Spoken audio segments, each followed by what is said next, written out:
GrabACuppa podcast with Cat Wright.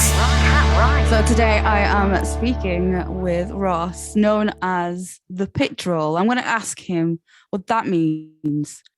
How are we doing? How's it going? I'm good. How are you? I'm really good. I don't know there's set rules, but I don't have a cup of tea. But Oh, neither do I today. It's okay. I'm not a big tea or coffee drinker, but okay. I do have a tin of Monster Energy. Dear, I've got some kind of like really weird kind of pressed juice that I got from Lidl earlier, and it tastes awful. You're far healthier than me, though. This one is just like, I even attempted of actually putting it in the cuppa, so it would look like I'm actually having a cuppa. But for today, I'm not. But I normally am. Exception. Oh, it's all right. It's all right. You know, it can have. The thing is, there isn't set rules. You can have a cup. Doesn't have to have tea or coffee in it. It could be just like, I don't know. What's your favorite drink? Probably Mountain Dew. Oh, okay. Put it in a cup. It's all right. Okay. So good. I think it's something a bit more metal though. Like I don't, the thing that immediately springs to mind is like a drinking horn. Like I've seen lots of them in Manchester the other night for a Monomar. Oh, yeah. So a lot of people know you as Pit Troll because you use your, you've got your T-shirt. Yeah.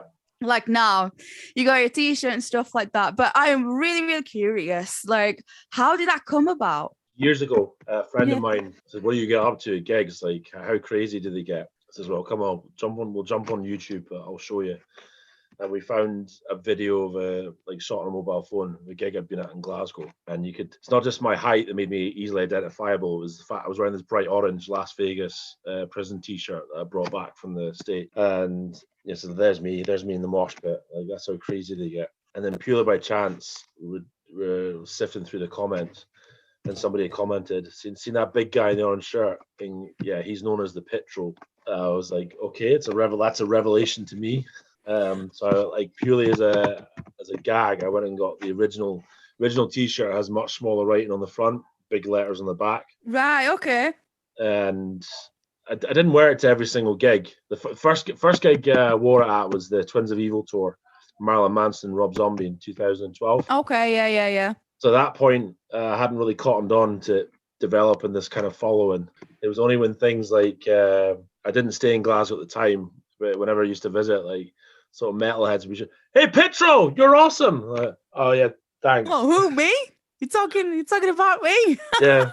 So, That's so cool. A few friends suggested I set up some social media like directly related to Pit Troll, and that took me about 2 or 3 years to actually pull my finger out and get that done. But now those platforms of Facebook's up to about 6,700 followers or something. That is mental. I mean, if I was to refer to you as like Ross, as your name, people would be like, "Don't know that dude." But then if they were like Pit Troll, like, "Oh yes, I know that guy. I saw him at this gig, at that gig, and the other." Honestly, so many gigs that I've seen you either wearing your Pit Troll T-shirt or you've got a mask. What's with the mask, man? What's that all about?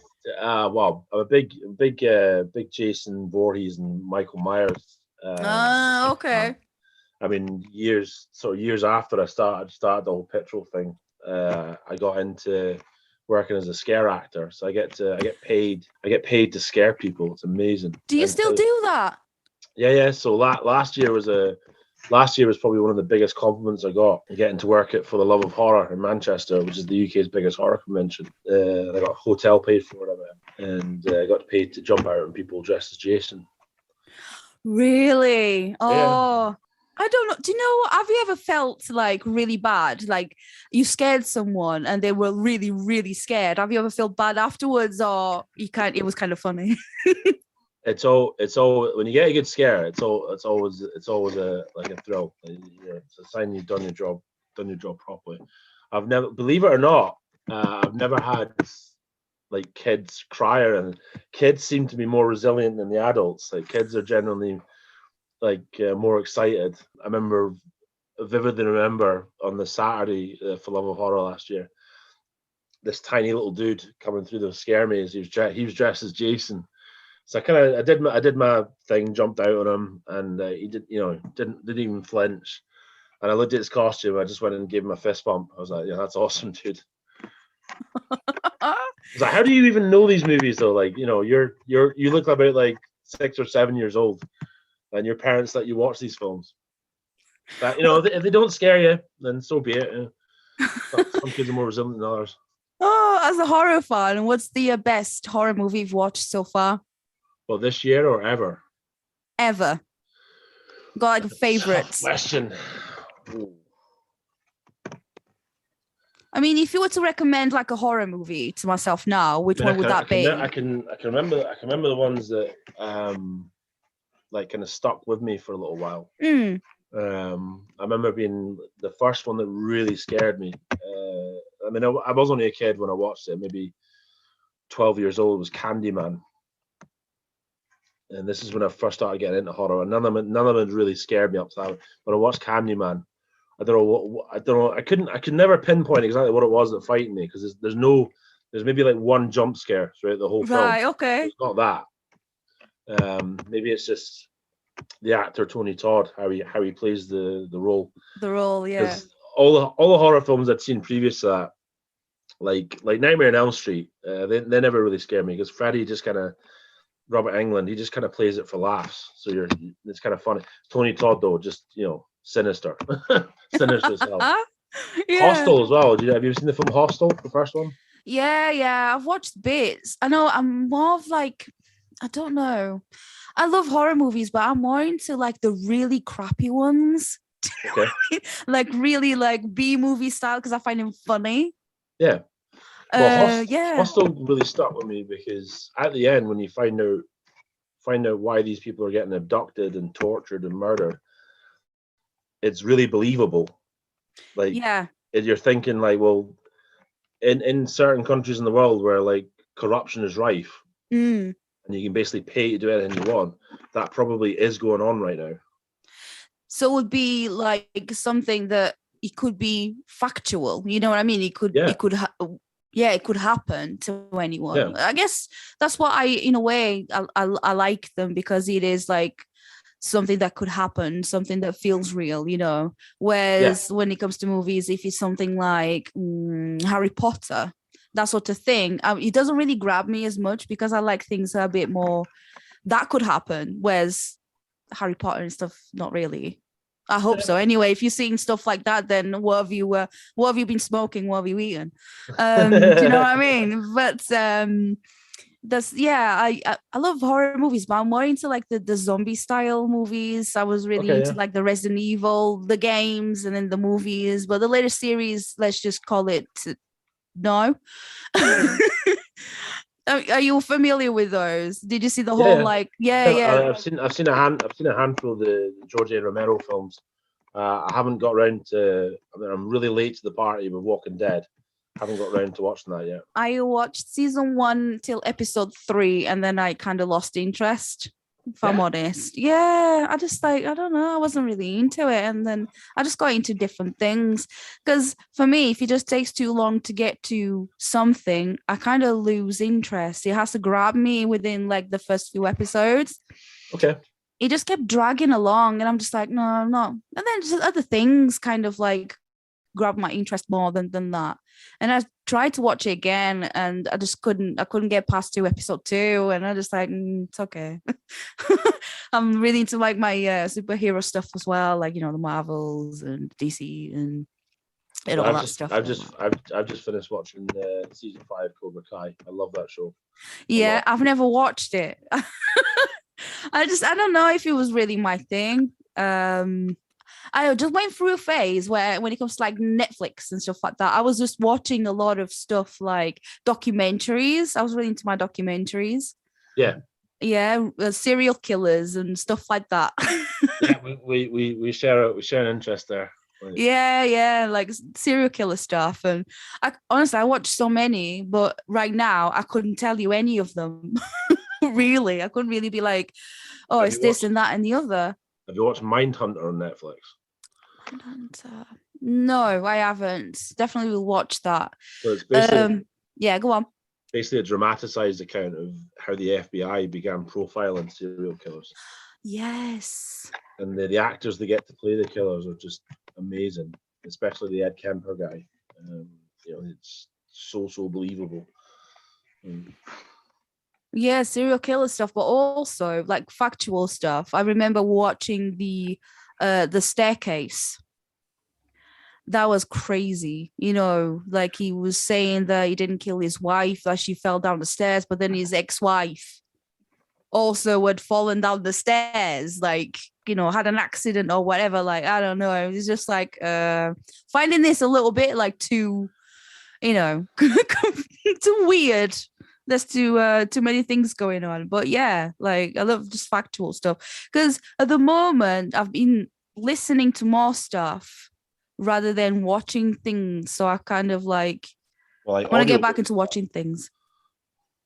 Like audiobooks or not really. Just more of like radio stuff at the moment. Like I think when I get into, if I'm working like doing radio shows or whatever, I read about radio, I research about radio, everything like that.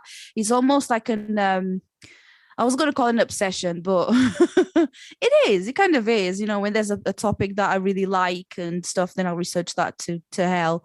And then if there's like music, if there's like an artist I really like, I'll read about them and listen to their all like back catalogue and all that stuff. So yeah, that's what I like to do, especially at the moment. Go through phases, I guess. Okay. Well, to go back to your original question about why I wear the mask and stuff, is mainly just made me even more noticeable, I suppose. And it's paid off a few times, like with bands tweeting pictures to all their followers, me standing there in a Michael Myers mask. So yeah, just it's an extra layer to the t-shirt, I suppose. I've got social anxiety, so yeah, like really badly. So I'm like, oh, I don't want anyone to see me. Almost. That's like I don't know. I always think like I don't want anyone to recognize me. But then I'm like, who do you think you are for people to recognize you anyway? But then I just get really like awkward and stuff. Like I just hide. I experienced similar in my childhood, but I've learned to overcome it, accepting the fact that generally, no matter what I do, what I wear, just because of my height, so I'm gonna get noticed. I can't hide. I can't easily camouflage. Like I often joke that I'd be probably a really shit criminal. Yes. the police would just come around and ask, like, so what did the person look like? Well, he was 6'11", he had a red mohawk. Oh, that'll be Ross. 6'11". Wow. Seriously. 6'11". Well, nice. 6'11". Sometimes I say 7 feet just because it's easier and it sounds more impressive. Yeah. Were you always like were you like the tallest person in your like when you were at school and stuff? Yes. Yeah. And it's another common question is that if I get annoyed with people asking my height also, and I don't, because it's generally that's something I had to learn to not get annoyed about, because it happens every single day just about. And if I was going to get annoyed with that, I'd be annoyed every day for like. I guess so. People can be curious. Yeah. If people are like obnoxious, which they can be sometimes. Then they get put in their place pretty quick. Mm-hmm. Have you ever come across any kind of bullying ever in your life towards you?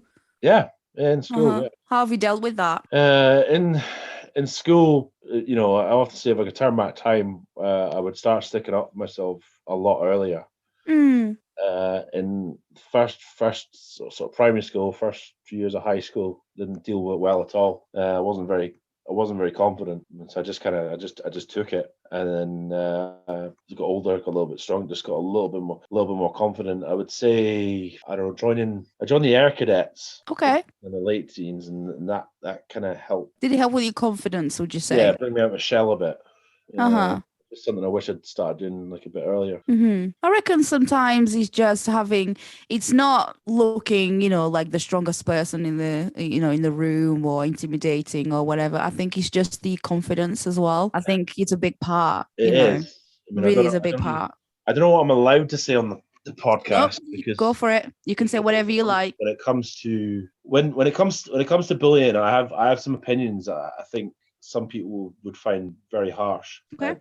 I've promoted this on my social media a lot when it comes to anti-bullying, and when it comes to kids in high school, I said you don't stop getting bullied until you basically you learn the language of leave me the fuck alone. Mm-hmm. And that's what I call it. And what I say is from a very young age, kids, you encourage them to get into boxing or martial arts, something where they're gonna take some knocks and they're gonna realize they're not made of glass, and that makes you a more confident person and more able to stick up yourself. Mm-hmm. I get that. As a parent, myself, I've got 2 children. I think that you can get out of a situation like that when it comes to bullying without even lifting a finger if you know how to get to that person in the most elegant way. Sometimes it's not about how many punches you can throw back or how many, if you can shove harder than the other person. Words can hurt too. And I'm a true believer of that. I think honestly, if someone was gonna come at me with gonna punch me in the face, I would go I would move back, you don't do that.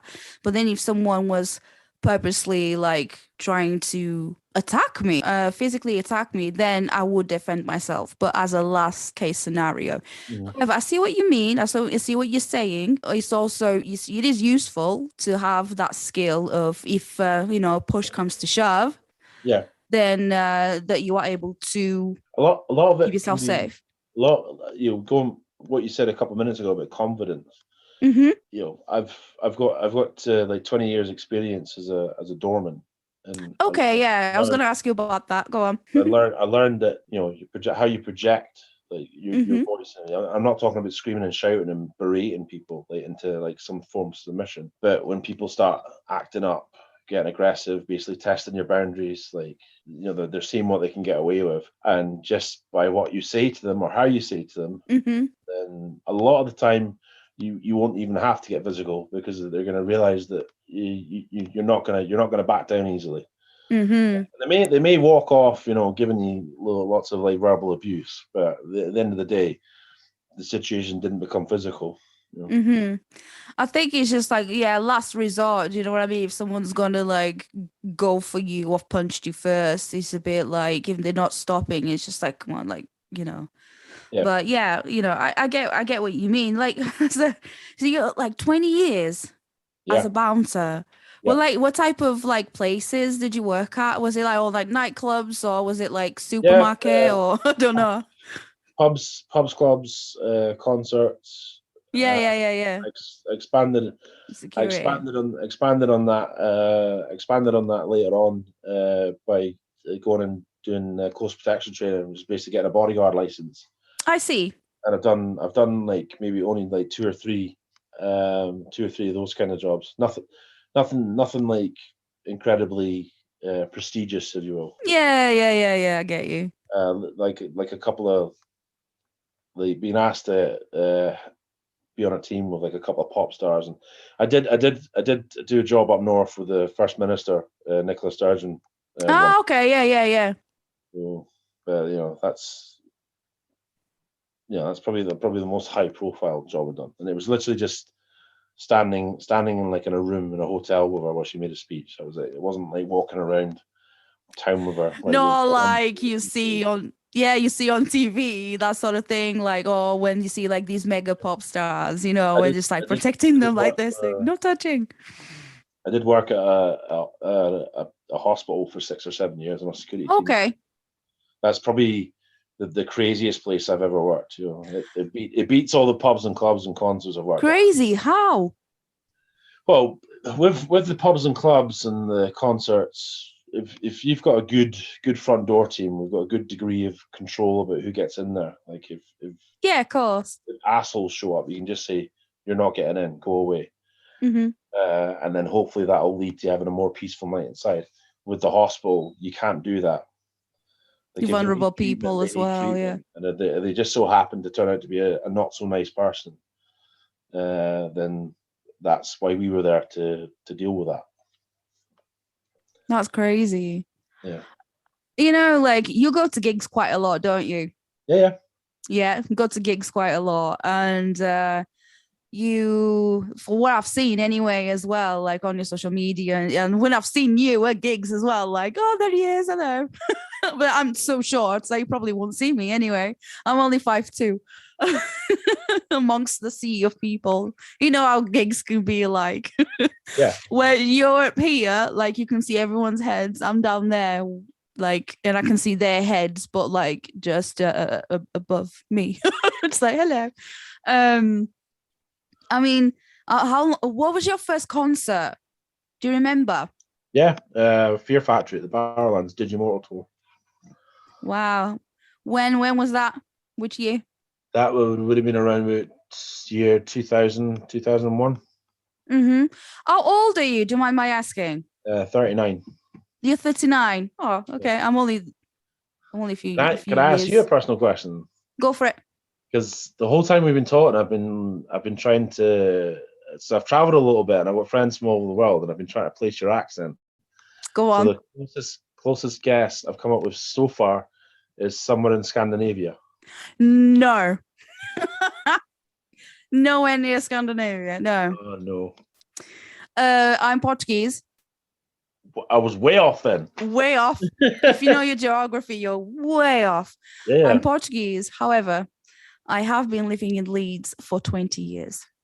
Okay. So this is like, my normal English, and then a few words come. There's just a little bit like Yorkshire. Yeah. Yeah, just like Yorkshire, you see. My husband, he's from Leeds, he's born and bred, and his accent is very strong sometimes. Okay. So I'm that kind of person. I don't know if you ever met people like this, but if I go to live somewhere, okay, I'm going to go to, let's say, Newcastle for 2 weeks, I pick up their accent. And I come home with a full accent. So here, because like I try to speak properly so people understand me. And so there's a little bit of the accent there because I've been here for so long. So I am that kind of person that picks up accents wherever I go. So when I went back home to Portugal, well, back home, here is my home, but where I was born, I went there on holiday, and I was just like, I couldn't speak Portuguese properly anymore because here I speak English most of the time. 99% of the time I'm speaking English. I do my shows in English and all that stuff. Okay. And so I went, and I'm like, I know how to speak Portuguese, fine, but people were looking at me just a little bit weird because my accent was really different. So my Portuguese was really different. People were trying to understand what I was saying. They got the gist of it, but they were just a bit like, you're speaking my language, but I don't really understand the accent. What's going on here? Well, I found out something the other day that blew my mind. Oh, go on. Basically, like this week, I was having a few days fun with Machine Head. Yes, I was going to ask you about that. Go on. When we were up in Inverness, I got speaking to their guitar tech, Eduardo. He's from Brazil, so he speaks Portuguese. However, apparently Brazilian Portuguese and Portuguese from Portugal is different, and he says he can go to Portugal and not understand a single word that people say. That's very true. Think about it this way. You think about a person that is Welsh, and yes, they speak English very well, but if they just speak with their Welsh accent and then they go to like London, a person from London might not understand them. And also we have, like, with the Portuguese from Brazil and the Portuguese from Portugal, there are certain words that are very different. You know what I mean? Like, let's say actually the American English and the English, English from England, like, the garbage and the rubbish. Yeah. You know what I mean? So there are words that are different. So yeah, I get that. It's just whenever someone wants to learn Portuguese, and I say, look, if you want to learn Portuguese from Portugal, make sure that you pick that course, because Portuguese from Brazil, it can be really different. Yeah. So I can understand them. I get the gist of it, I get the gist of it. But there are certain times that I'm like, they're speaking to me in Portuguese from Brazil. I'm like, I don't know what you're saying. So, yeah. So far, I like to pick up little bits and pieces of languages. And so far, I've only got 2 words of Portuguese. So, obrigado and cerveja. Oh, cerveja. Yeah, there you go. So thank you. Beer. Thank you, one beer. That's such a British thing. Do you know what I mean? Like, it's such it's such a British thing. It's like that I found anyway with a lot of people is when they go to it's like Spain and Portugal. It's like if they know how to say thank you and beer and please, they're sorted, right? So so that's a really like British thing. For sure. But for me, I tend to, if I go somewhere and I don't know the language, I tend to like get the basics down, at least. Good morning, good afternoon, blah, blah, blah. But with languages, I tell you what, like English is easier to learn. Okay. Much easier to learn than any other language. However, for, a British person to learn Portuguese is really difficult. Because we have so many words that can mean the same thing. And also we have male and female things like obrigado, if you're going to say thank you to a male. Obrigada, if you're going to go say thank you to a woman. I didn't realize that. But it's thank you. Okay. Do you know what I mean? It's the same thing. Yeah. But, senora, senor, like, Mr., Mrs., that sort of thing, So... Yeah, in Spanish, you have la and el. You have the same thing. Yeah. Like with, with stuff like, you've got I am, you are, they are, that sort of thing. Yeah. But we have the 2 things where we refer to someone as you. Okay. So I can, in English, I talk to you as a person, whatever, it doesn't matter what age you are. But back home, if I was talking to someone who is similar to my age, I would refer to them as you. But if you're someone much older, or if you was like an auntie or whatever, I would say você, which is the like sir and madam kind of thing. It's just a more respectful way. Yeah. You, it's like you're speaking to your mates, to você, it's still you, but it's the more polite to speak to your, people who are older than you and people that you do not know. So just to give you a little bit of a lesson there, it's really difficult. Try and remember that. I'll remember that thing about the thank you, because I thought obrigado was just universal. Universal. No, not really. There's so many things that are like, female and male and, non-binary as well. So, yeah, it's like if you're trying to learn Portuguese, it's very difficult. My husband's been trying for 13 years, bless him. Well, do you use any of the, I don't know, there must be slang words that are unique to Yorkshire or Leeds? Like I don't know. I mean, I was actually talking about this with Scott, my husband. We was actually talking about this, like certain things that not necessarily slang, but certain sayings. There's only like here, or if you're gonna say hello to someone, like the now then, or hey up, that sort of thing. Or I've noticed like in sometimes in Yorkshire they don't like the word the, so it's not. Not get on the bus. Cup of tea, or take go to the shop. Yeah. Rather than I'm going to the shop. Or here's another one. Go on. Have you ever been to a metal gig and gone, Yorkshire? Oh, do you know what? Most of them, but I hate that because I'm thinking I hate it because I'm thinking, well, the artists know where they are unless they Kiss. So do you heard about that? So you know that reference, right?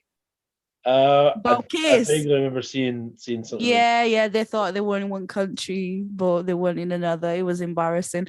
But yeah, Was it but not, yeah, they're little Australia? things. Was it not Australia or Austria or something like that? Yeah.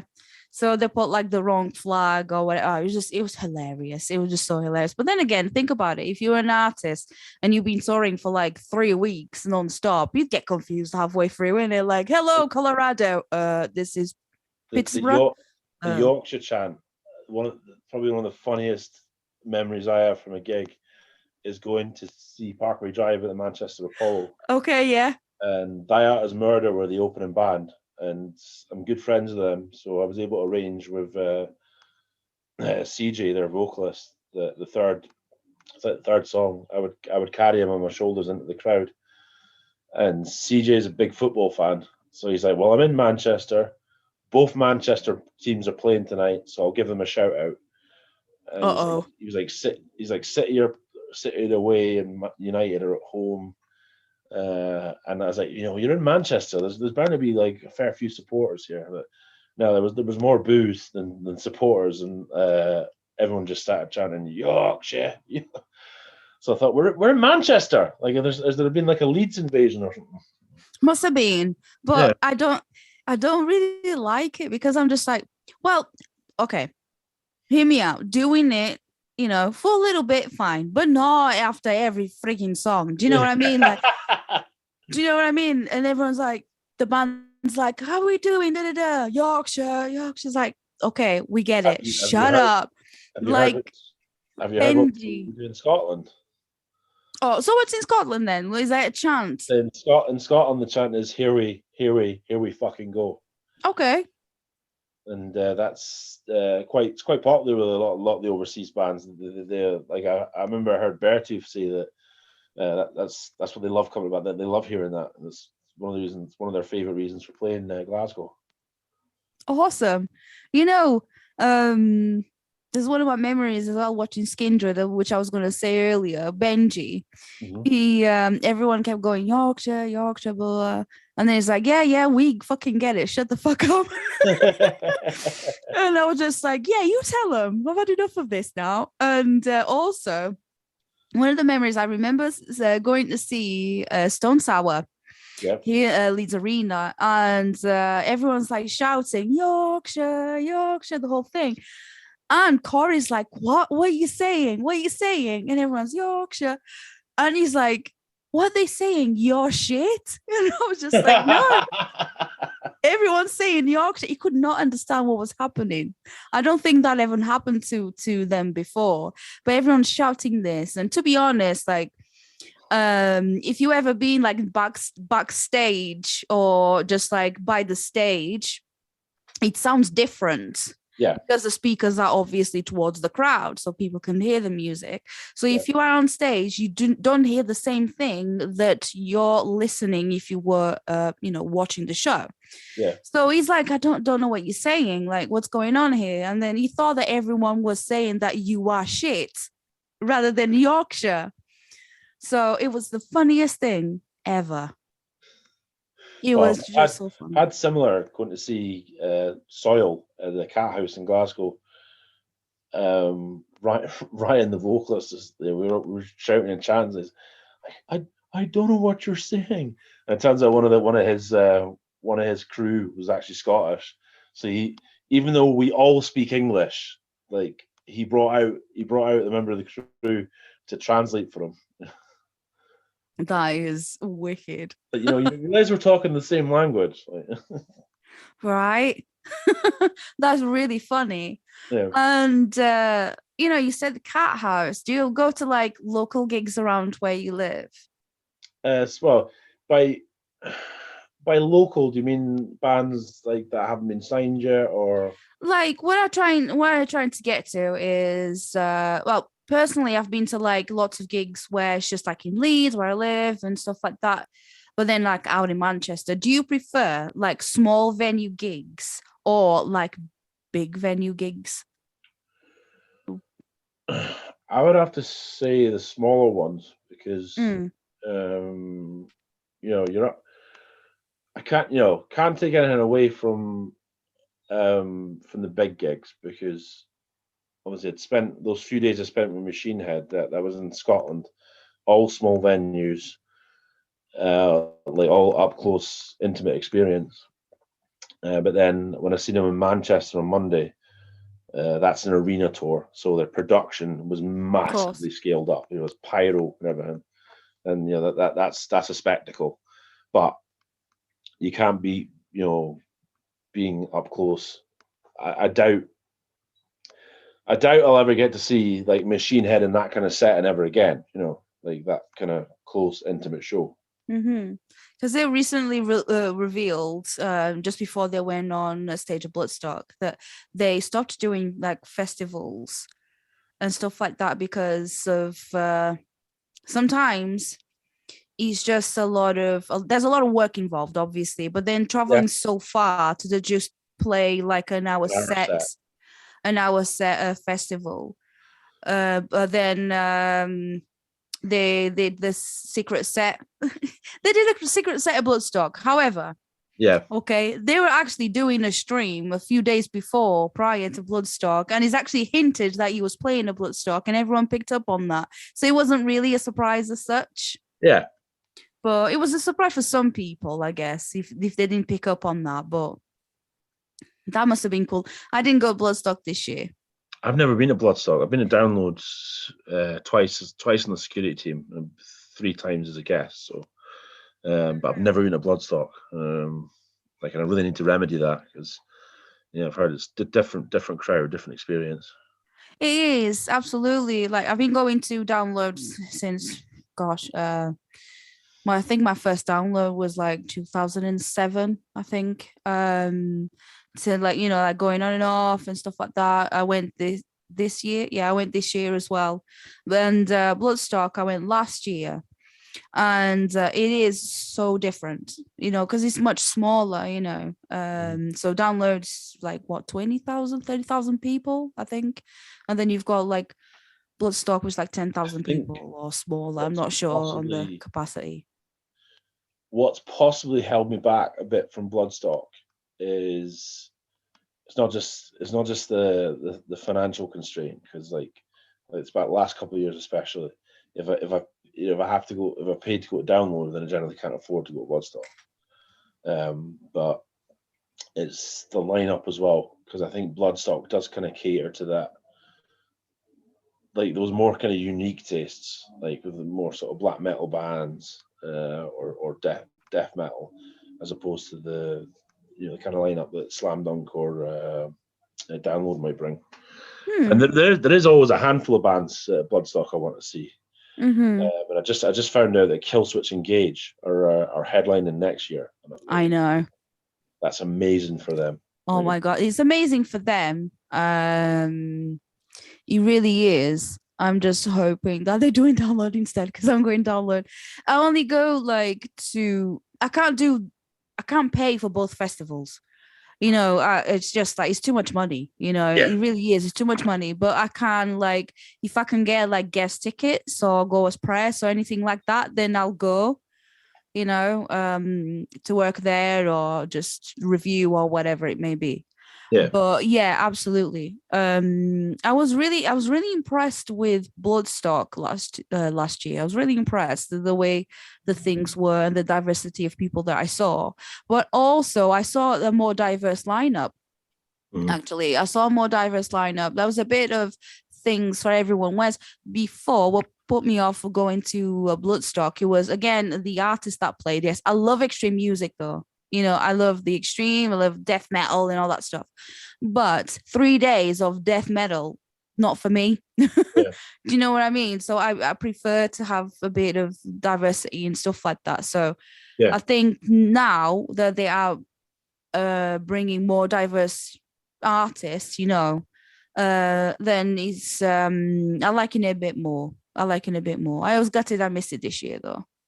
Yeah, I think it's when I seen that Parkway Driver headlining, and there was a lot of chat on the Bloodstock forums, I thought that this isn't going to go down well at Bloodstock, or they're going to get slaughtered, and then they absolutely nailed it. Yeah, it was like, so good to see. It was so good to see, honestly.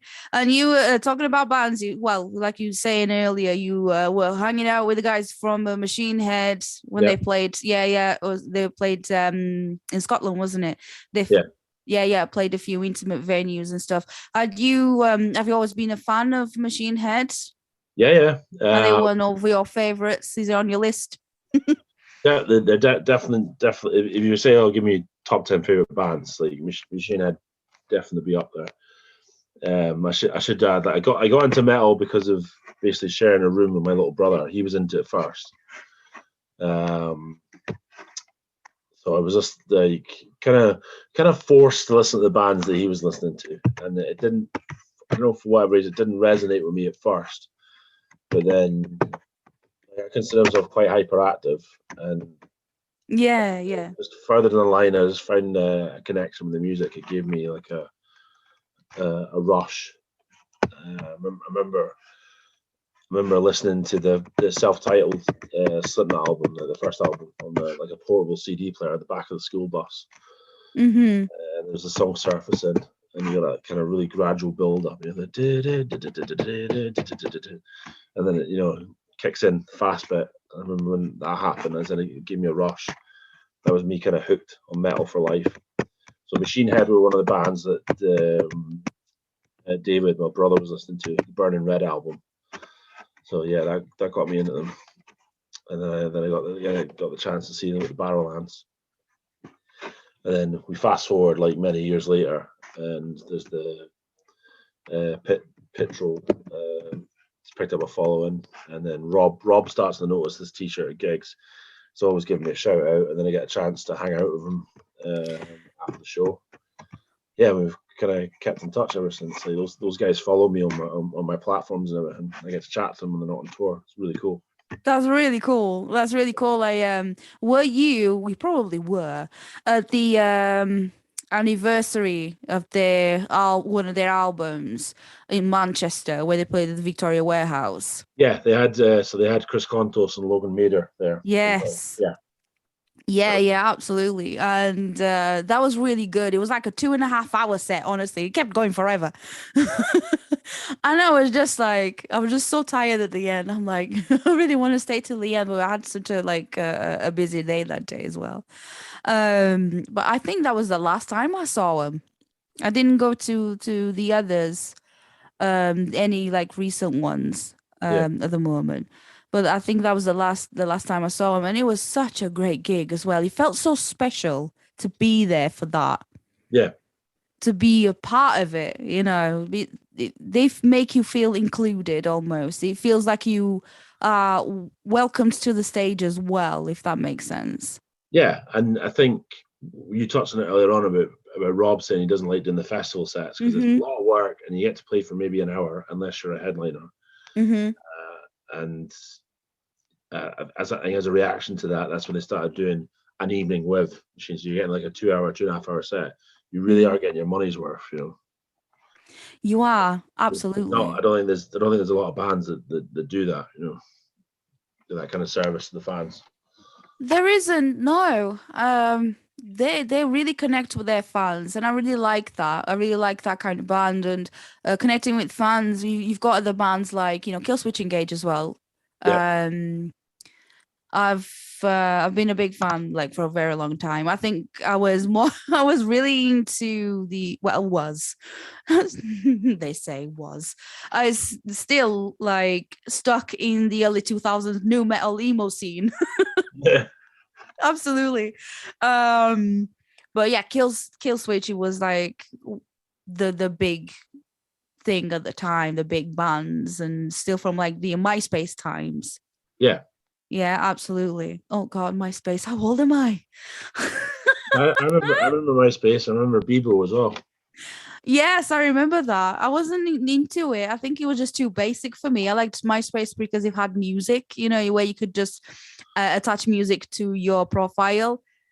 And I would try and I did the whole like late teenager thing, like found the most offensive music, try to find the most offensive music I could find and put it on my profile.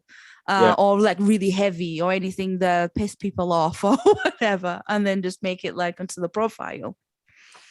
And do you remember even having like if you could see like your MySpace or B-boy profile now, yeah, how would that make you feel? Nostalgic or a little bit like maybe a bit cringe involved? See, I don't remember really getting into MySpace, but Bebo. I remember people used to make a big deal out of like if you give like Bebo love. Oh my god, yes. It was so cringe. You'd find like so many weirdos on there as well. Yeah. Like really like creepy old men. I remember as a young woman, it was just a bit weird. You know, it was a bit weird to have these people like, you're pretty. I like your picture.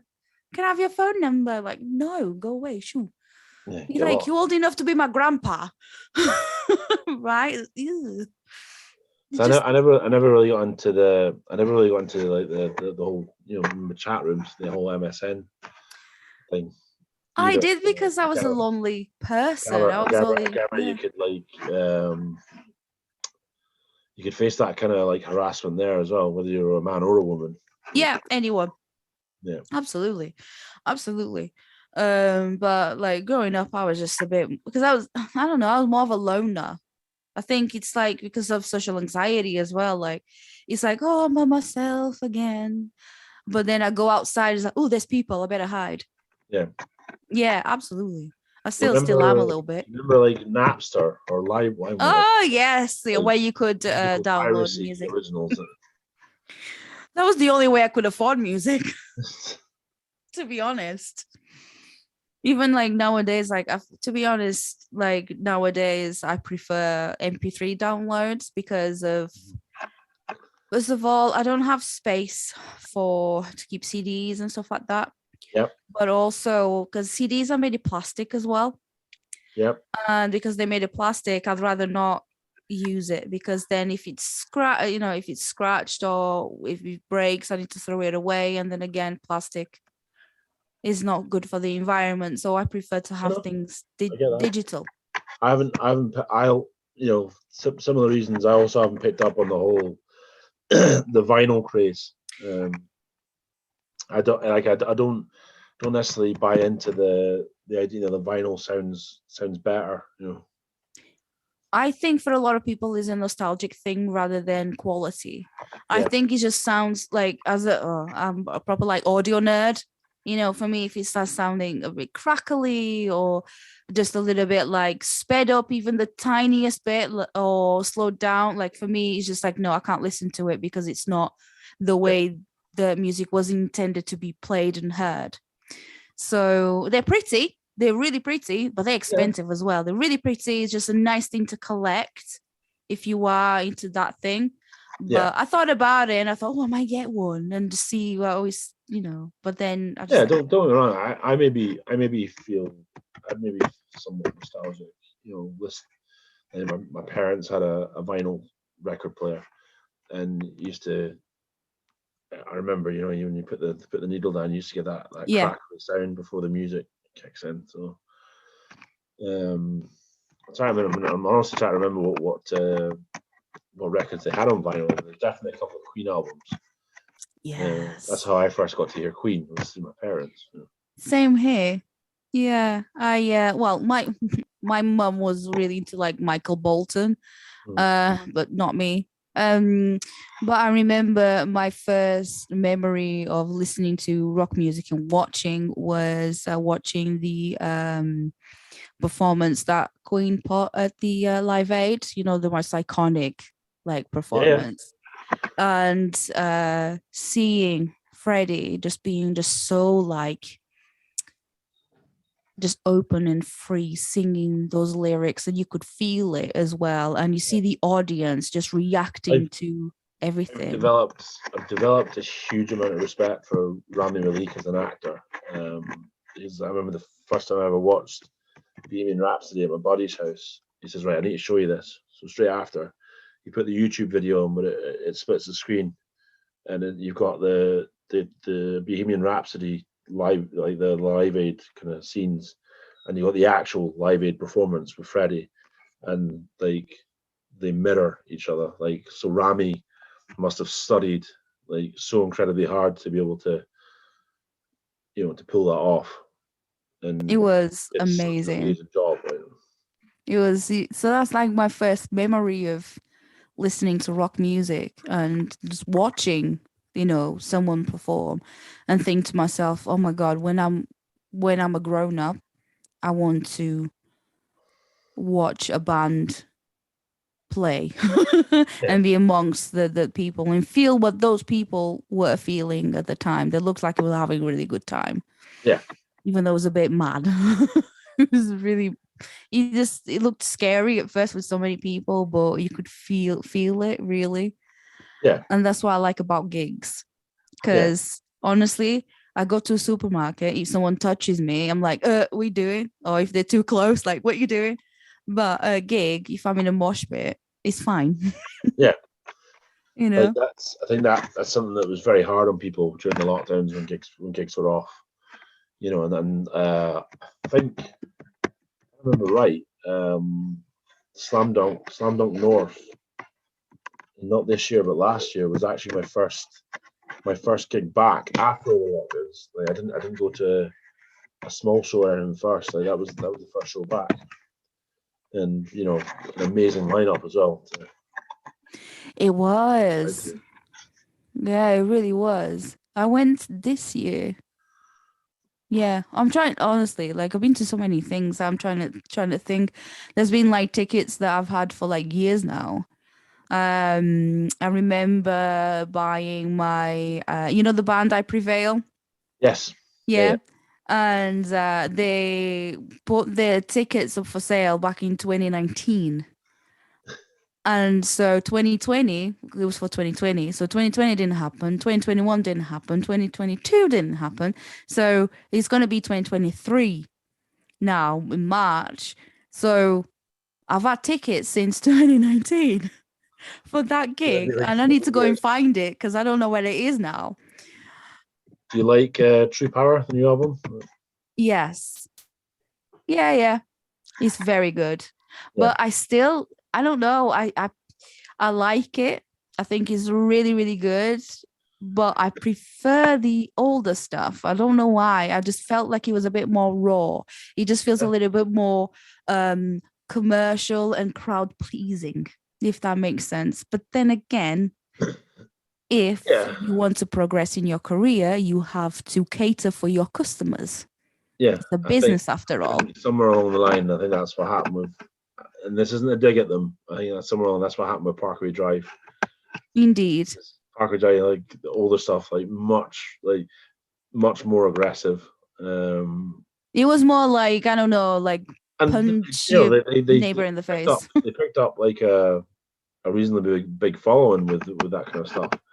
But I think maybe someone on there, they all had a conversation and say, we can keep making this kind of music, but we really want to hit the big leagues, so we need to just change it up a little bit. The thing is, like, I've actually had this discussion with many people about the band Bring Me the Horizon. Yeah. So I've always been a big fan, however, I liked their stuff when they first started, the whole like screamo deathcore thing, I liked that.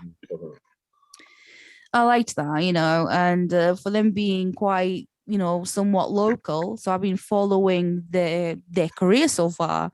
Yeah. And then obviously they got to a point where what they were doing wasn't really working. So they had to look at changes, and they grew up as well. Like so many things that we aren't musicians that we used to do when we were like 20 that now we're on late 30s we don't do anymore.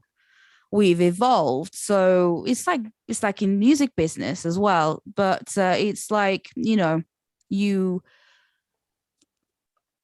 find things that you like, and then you mix into your the things that you're doing, then you create a new sound, and you lose 1,000 followers but you gain 1 million. He's laughing to the bank, what I mean? Like he's all the way cashing the checks. I will admit I was one of those people that initially kind of hated on Bring Me the Horizon. Like I was a bit of a, like, I know this word can be overused nowadays, but a bit of a sheep in regards to like hating on the band, and probably giving Ollie a hard time in particular.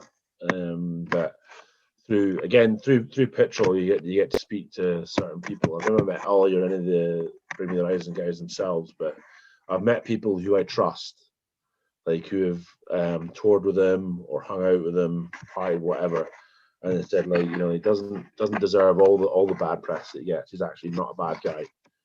So then I start like listening to more of their music, and I'm like, do you know what? This is hitting some notes for me. Like, okay, I'm not afraid to admit this now. And yeah, now I do probably regularly include them in my DJ sets as well.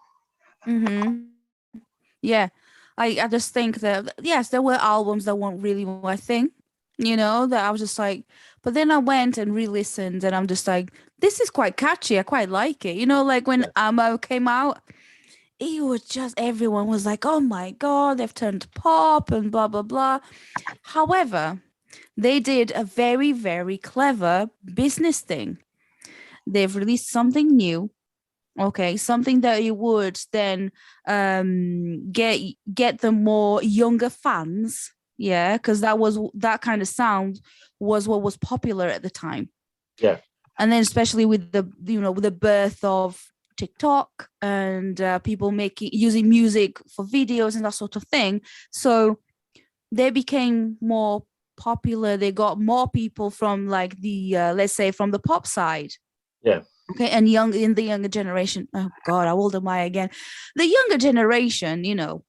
And so now, like I said before, even though they could have lost like 1,000 followers, but they gained 10 million or more. So it was a very clever, very, very clever business move. And also Ollie and Jordan and stuff, they write together. And what Ollie dedicated that album to his wife. His wife is Brazilian. And Amo comes from like the word love. Okay. So there's a song that he dedicated to his wife called Mother Tongue. So he's talking about his love for his wife and all that stuff. And I think that's lovely. You know, I think that's lovely. And a lot of people are going to relate to that. So I haven't watched the performance in full, but there's the videos of them headlining Reading a couple of weeks ago, and based upon that, there's now more people saying that they're definitely a future headliner for Download, and I would agree with that. Oh, 100%. Not because of that I like them. It was just because of I've been to a few of their shows, and I went to see them at Sheffield and Hull when they were doing the like UK tour. And honestly, like the shows were absolutely incredible, from the setting as well, the lights, even dancers, the dancers, everything else. Like what other like alternative band has dancers, right? Cheerleaders. Who does that? And they tried it and it works. The shows are absolutely incredible. Monomarth had Vikings the other night. Two guys come out and beat the shit out of each other. Not quite the same thing, but Elio Vitti had someone like a while ago like dance on stage. And there's like 10 of them on the band as well. Like they played Manchester Apollo, which is that stage is tiny. And I'm like, how are they going to fit there with everyone? Crazy. I've seen those guys a couple of times. One time being when they supported Devil Driver, and I'll admit I didn't know what to expect when they came out on stage, and they've got like the violins and the flute hurdy-gurdy. I was like, what's going on here? And then they start playing, and you're like, oh, whoa! I've never seen folk metal up until this point, so I wasn't familiar until, well, I knew of it. I spoke about it, but I wasn't like really into it, if I'm honest, until I saw LUVT supporting Lacuna Coil one of these years. And I was just like, oh my God, I love them now. Yeah. There's the guy with the dreads. He's got some awesome vocals as well. Love it. Up to that point, I was like, okay, yeah, this is cool. Like, I can dig a bit of folk metal. Yeah, it's a lot of fun. I like it when bands don't take themselves seriously. Yeah. You know, it's just like, well, I know, but let's just have a bit of fun. You know, it's fine. Let's have a lot of fun, and so I like that. And are you familiar with the band Ruskaya? No. You need to check them out. I'll send you a link. Okay. But yeah. So they do like a lot of like folk metal, but with a bit of a twist. His accent is very Russian as well. I love it. And there's lots going on there. And honestly, like it's a lot going on there. And let me see if I can find. I'll have a look. I'll send you a text anyway. Okay. I'll send you a message about it. But it was just like so cool to and they do like covers and stuff like that. They did the like a Katy Perry cover as well. Well, that's the thing. That's the thing I love about I love about metal. Is that there's so many different genres and subgenres out there. Like with Bloodywood from India. They're so good. Yeah. You seen them before? Not yet, no. But I love the fact that they can mix metal with Bollywood and other like aspects of Indian culture, and it just works so well. They use all these like, you know, traditional Indian instruments, and I love it. And then they mix it with metal. So they started as like a, you know, a Rage Against the Machine tribute band, and they called Raj Against the Machine. Okay. Right. So they played all these different songs, and they also did like parodies on YouTube. So, and they would play lots of different covers and stuff. And then they started doing their own thing. And that's what I love about them is they started and they were doing these videos and stuff, just having fun. Yeah. And then they got invited to play a festival. The guys that only had released like 3 songs. Yeah, the rest were like covers and stuff. Didn't have, like, they were completely unsigned. They didn't have a manager. They didn't have anything really. It was just them. And they got invited to play a massive festival as well. Vaken, I think it was. Okay. Yeah. They got invited, and so many people just come to see them. Okay. They didn't expect anything. And now they are touring the world. And they just released a new album. Okay. Yeah. But they just signed with somebody, so they're doing really well. But this all started like 3 years ago. And it's like it takes, or used to take, a band at least like between 5 and 10 years to become famous, you know, to become famous, as in like everyone knowing about them within the, you know, the rock and metal community. So, but now with the power of YouTube and TikTok, more bands are getting that kind of exposure. Yeah. So, but with Bloodywood, what was amazing to see, it was just the power of music and the power of like the word of mouth as well, because it's like, look at this video, and this just sounds so different, that everyone wanted to know. And I want to see them at, you know, Rebellion, Manchester. Went to see my Rebellion, and you know, Rebellion is quite small. Went to see them, and they were so good. Everyone was like dancing and trying to be really respectful, as in like, you know, the traditional like Bollywood dancing with the hands and stuff like that, you know, but people were having a really good time and doing that dance, but being really respectful at the same time. Yeah. And I found that amazing. Yeah, I'm dying to see them. I think they're playing Cat House some point next year. So definitely go check them out. Is there any other bands that you'd like to see live that I haven't seen yet? Oh,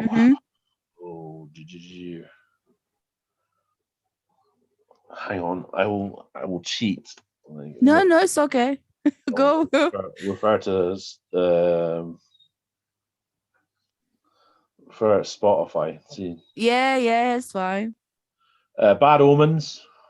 Yes, Bad Omens. Straight away, you picked up there.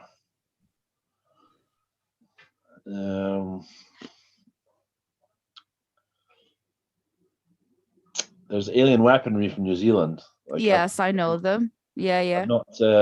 I've seen them from a distance. A download. I don't count that though, because it's not been up close. It's not been in the pit either. So. Oh, that's the petrol did not take. Did not attend that one. There's a band from Australia called Alpha Wolf. Yes, they're absolutely amazing. They collaborated with Holding Absence. Am I correct? I think they've got a song together. Alpha Wolf. I'm sure they do. Well, they're actually touring UK next week, but I can't go see them because purely spending all this time in Machine Head, I need to like be an adult for a little while and like earn some money. I know the feeling. So I have to miss them. Like, and they're touring with Polaris. Polaris are a headline. I'm off to see Polaris. Yes, I'm off to see Polaris, and and them. Alpha was one of the opening bands, so you get to see them too. And there's a band from Scotland called Nashima.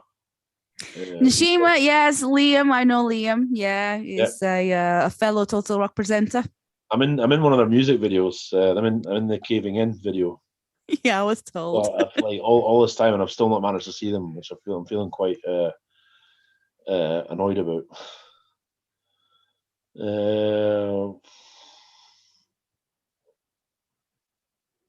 It pleases me to say like most of the bands on my list that I've seen. So. Oh, that's good, ain't it? Oh, Rage Against the Machine. I was meant to see them 2 weeks ago, but they canceled. They cancelled. Bloodywood, obviously. Yeah. Bloodywood, yeah. Yeah.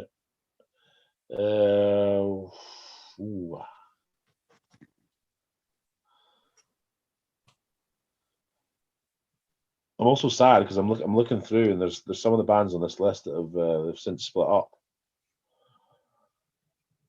Oh, I know. I know, right? We were talking about folk metal. There's a band from Finland called Cuppa. Yes, I know. Metal, they're the ones to see. You know? Definitely, they're on my list. I've never seen them.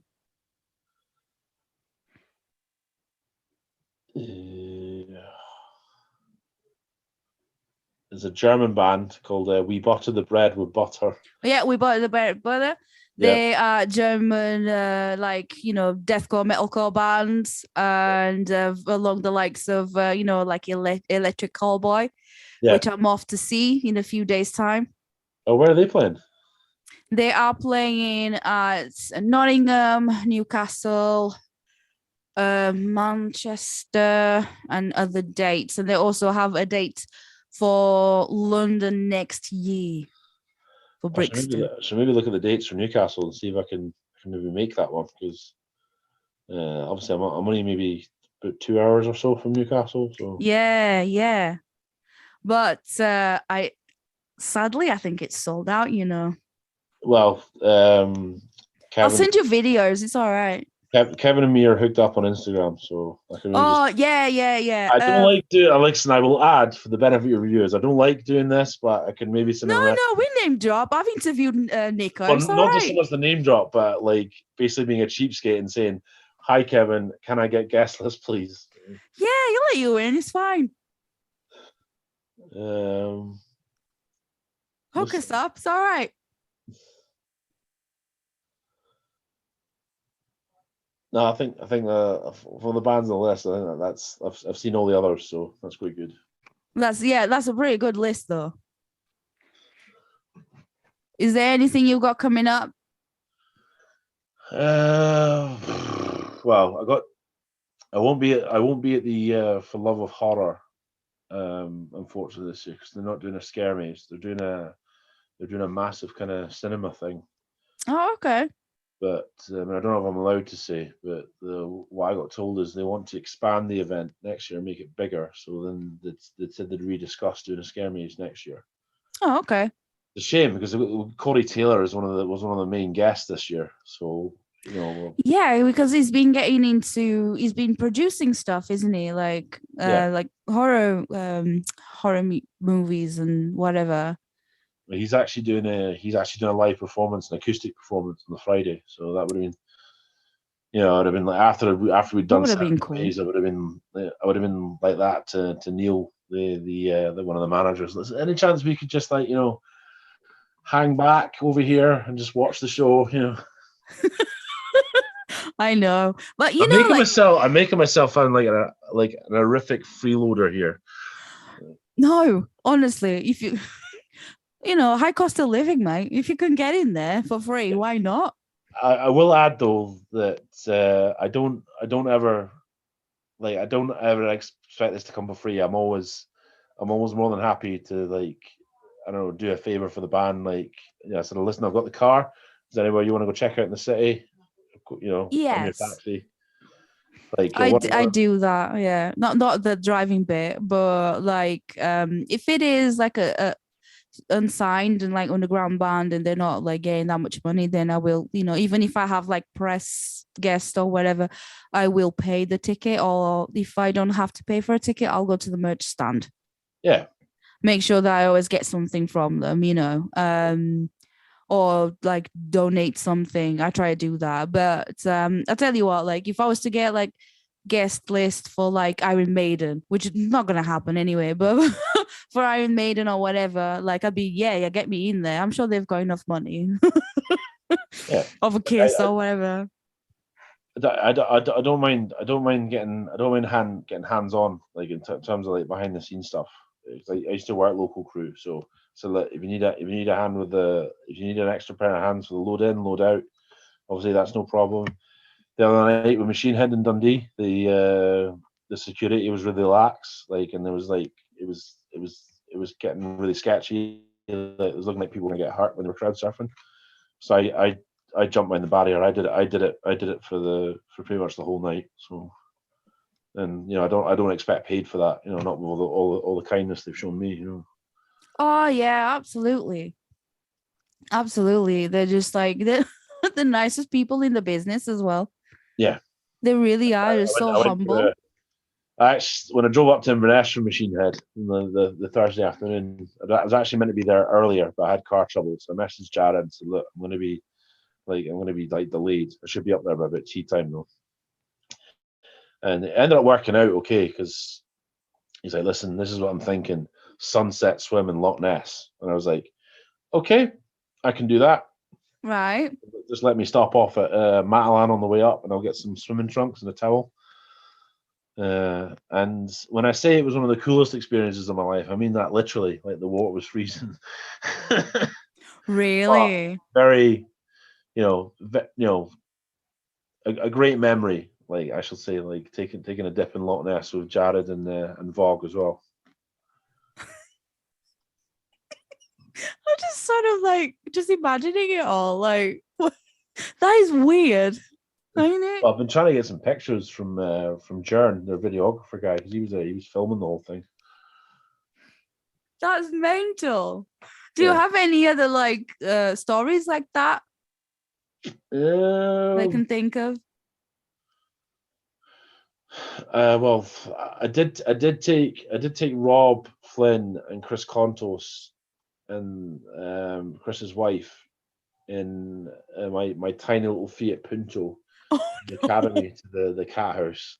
So they were traveling in style. Well, have you know this teeny weeny little car. How did you get in though? How do you drive it? It's all because you're nearly 7 foot. So how did you get in? It was a squeeze at times. I'll tell you that, especially with a car load.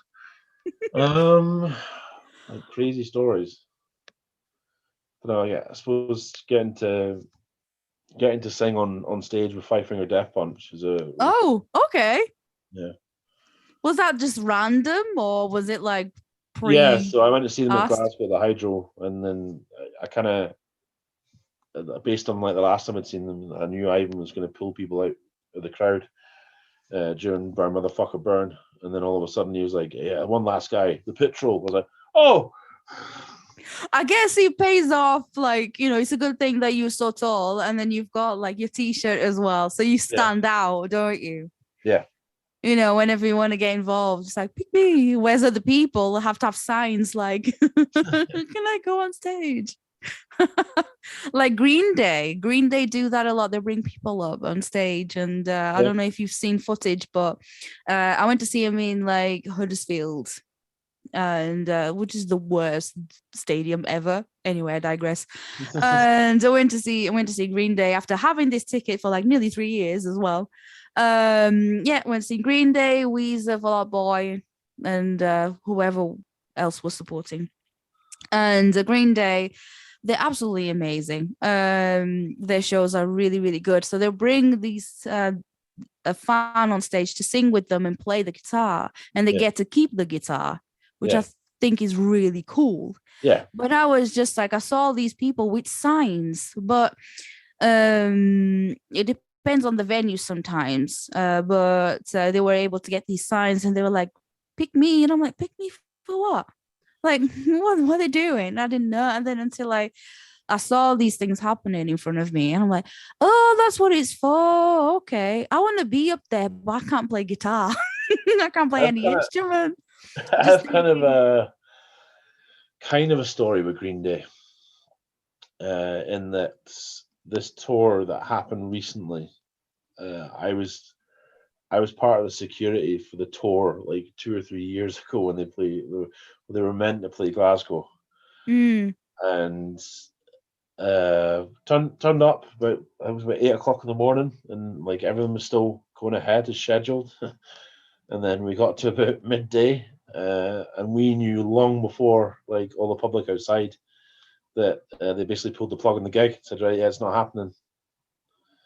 So I was one of the lucky people that had to go out and tell people, like all the hundreds of people waiting outside, that that's it, gig's off, it's cancelled, go home. Oh, how did people take it?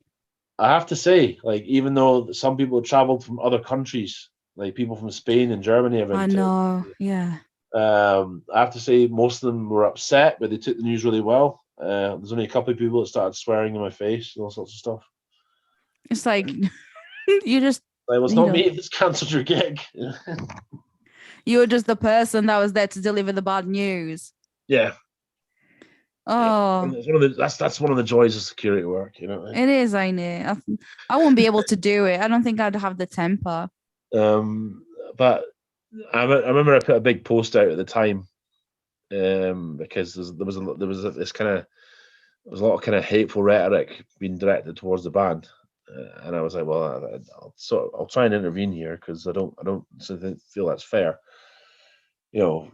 Because I've seen from behind the scenes like what's been going on. Basically, behind every artist, like, you know, especially at the level of Green Day, you got these teams of people. That's their job, is to make shit happen, and it's their decision, like for safety reasons and all sorts. That they said, like, we can't, you know, the band cannot perform tonight. That is it. Gigs off. And from what I saw, those people were also trying to make arrangements, you know, to get the operation up and running again. And it just didn't work. It's really hard being a promoter. Yeah. It's really, really hard. The promoter of that particular gig, I'm not sure if it's been resolved now, but there was an ongoing legal dispute. So I think a lot of people lost money and stuff. Oh, yeah. I don't know if that's been fully resolved, but I think the promoter of that, he was one of the people caught up in that. Mm-hmm. It's really, really difficult because, especially now, people aren't really buying gig tickets as such, unless it's like established bands. If you know a lot of promoters that have, you know, like, we're doing this with bands who are more towards like the, you know, the underground scene, rather than established bands, and then it's just like people are just not buying the gig tickets anymore. But there's the cost of living as well. Everything's like gone up. The price of petrol It's gone up. And also, obviously, if when you're in the bands and you travel from one side to another, you need to get accommodation, food, everything's just gone up. And also venue fees have gone up because of the other costs. Yeah. And also people who were who bought tickets prior to COVID and things have gotten rolled over would rather go to the gigs that they already have tickets for rather than buying new ones. Yeah. That's what happened with me as well. Because of I'm going to give you an example. Lamb of God tickets, like I said, with I Prevail. Lamb of God tickets, I bought them ages ago. Yeah, and there was another gig that got announced for the same day as Lamb of God, but I'm like, well, I've had these tickets for ages, so I can't just not go now. I've waited 3 years for this gig. Yeah. So there's another reason why I personally not buying other tickets.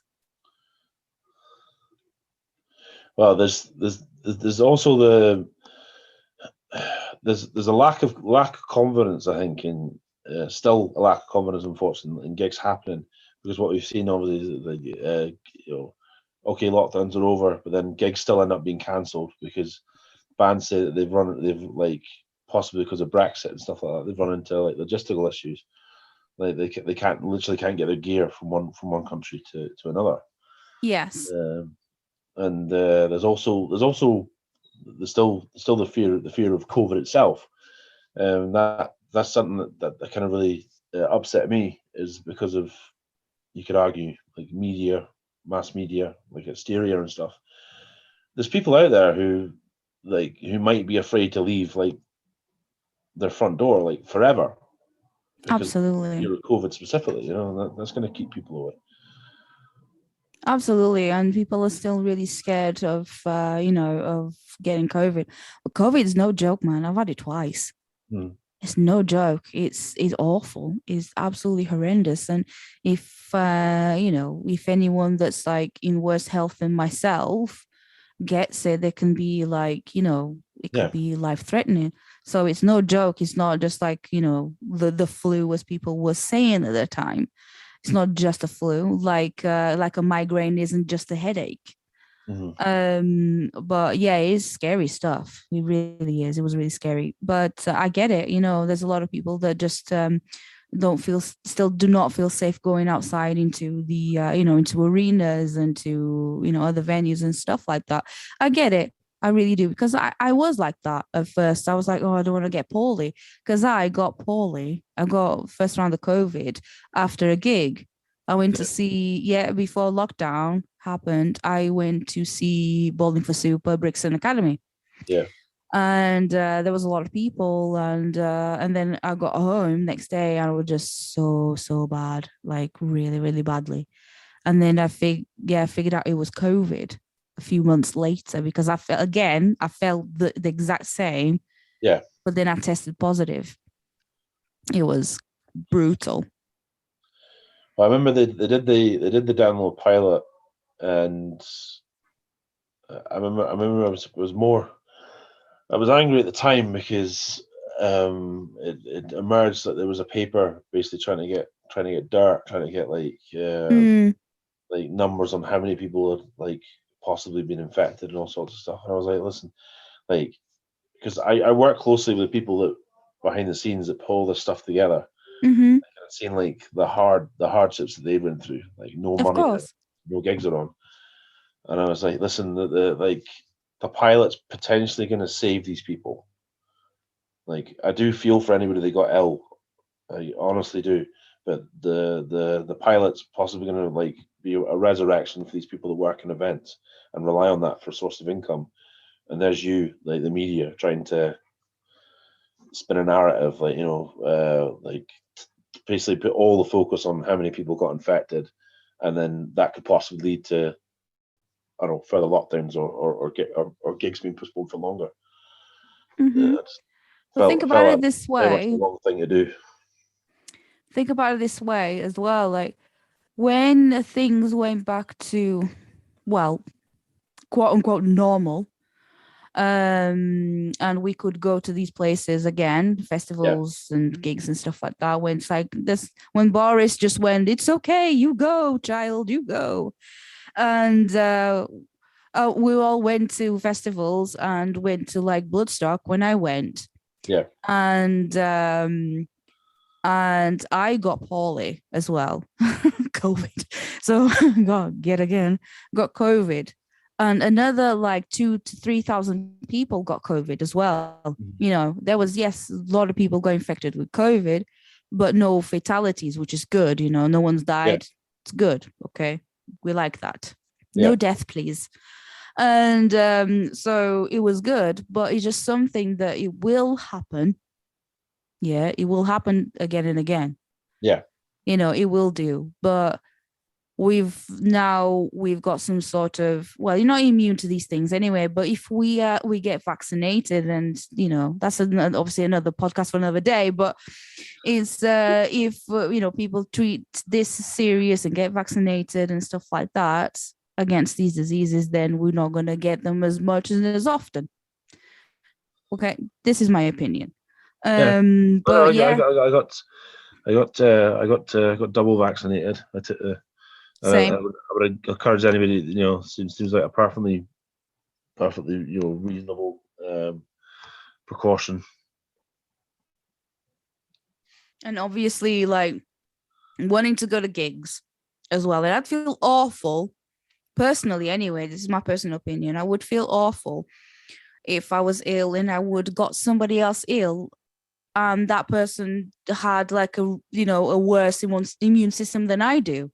And they got worse or died because of me. And imagine the guilt, you know? So I just went and got myself vaccinated, and I take precautions still. You know, I still test myself every so often. If I go to gigs, I want to make sure that if I feel a bit iffy, I want to make sure that I don't have corona, because if I do, I'm not going to go to that gig just because it's okay. Yeah.